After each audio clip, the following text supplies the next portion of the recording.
Hey everyone, welcome back. We're diving into some pretty deep waters today. Definitely diving deep. We're tackling a topic that a lot of you have been requesting: targeted individuals. Lots of questions around this one. Yeah, and we're going to be basing our deep dive today on an essay called "The Experience of a Targeted Individual: Understanding the Phenomenon." Should be a fascinating look inside. Yeah, and it really touches on like mental health and privacy, and maybe even some conspiracy theories. Oh yeah, for sure. It touches on all of that. So, right off the bat, the essay sort of defines a targeted individual, or like, people use the acronym TI. Yeah, TI, right.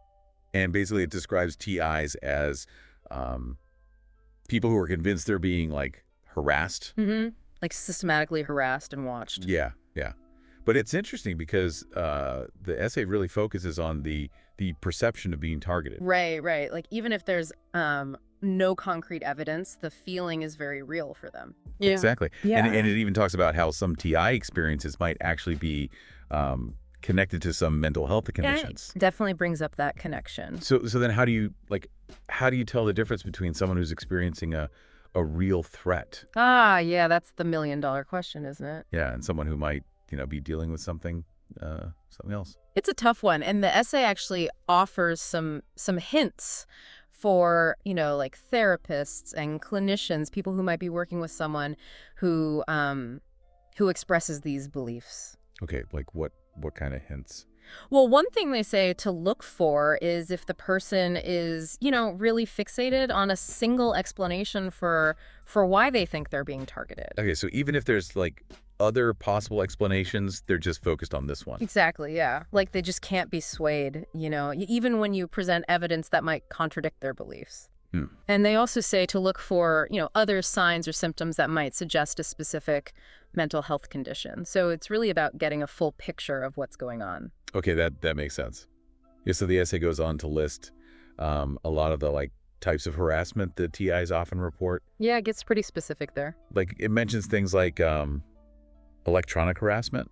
Mm-hmm. They talk about stalking and these like smear campaigns. Right, like trying to ruin their reputation. Yeah, and even psychological manipulation. But like, is there any actual proof to back up these claims? Well, the essay is pretty upfront about the fact that like hard evidence is often missing. Right, which makes it really tricky. It is. But, it also brings up this point about how fast surveillance technology is evolving. Yeah, things are changing so quickly. Exactly. So, it makes it hard to completely rule anything out, right? Like what might seem far-fetched today, who knows what's possible tomorrow. That's true. And it plays into a lot of the anxiety around this topic. Oh, absolutely. The essay also uses the term gangstalking. What is that exactly? So gangstalking is this this belief that there's a whole group of people working together to harass someone. Oh, wow. Like, who are these people?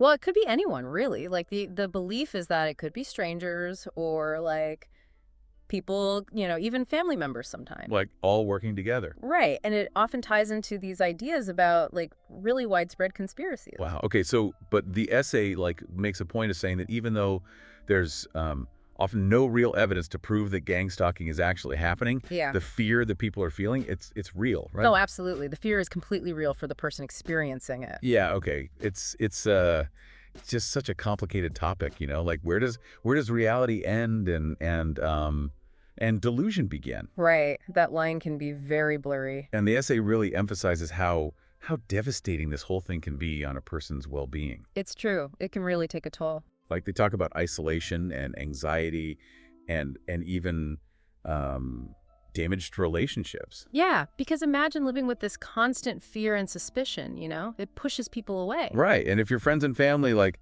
don't believe you or, just tell you're being paranoid. Exactly. That just makes things so much worse. It isolates them even more. And then the essay talks about the internet and like how online forums can be both good and bad for TIs. It's a double-edged sword for sure. In what way? Well, on the one hand, these online communities can provide a sense of, like support and validation for people who feel like no one else understands them. Right. They can connect with others who believe them. But the flip side is these online spaces can also become echo chambers where misinformation and like paranoia just get amplified. Okay, yeah, I can see how that would happen. Yeah, the essay even gives an example of like a rumor that spread through one of these forums about a specific government program. A government program? Like what kind of program? Oh, it was about some secret program that was supposedly targeting individuals, you know. But there was absolutely no evidence to back it up. And what happened? Well, even without evidence, this rumor just took hold and it just like fueled all this fear and distrust. Wow, so what's the answer then? Like how do we address this whole complicated issue? Well, the essay argues for a kind of a multi-pronged approach. Okay. Like first and foremost, it stresses the need for accessible mental health resources. Yeah, that makes sense. Not everyone who identifies as a TI might have a mental health condition. Right, but some might, and it's important that there's help available for those who need it. Exactly. And the essay also emphasizes the need for more transparency, like when it comes to surveillance technologies and data privacy. Yeah, so people can understand what's really going on. Exactly, because, you know, if there are legitimate concerns about potential misuse, they need to be addressed openly. That makes sense. So it's like trying to find a balance, right? Yeah. Between respecting what people are experiencing and offering support, but also recognizing that there's a potential for real harm. Exactly. It's a very delicate balance. And, you know, the essay ends on a really thought-provoking question. Oh, what's that? It asks, you know, in this increasingly connected world, how do we ensure that individual liberties are being protected? But at the same time, how do we avoid dismissing genuine concern or you know, fueling fears that might not be grounded in reality? That's a really good question. It is, and I think it's a conversation that we all need to be having. Yeah, I agree. It's definitely something to think about.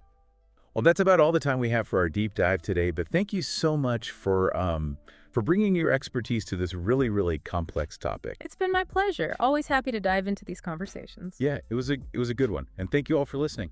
We'll see you next time. See you then.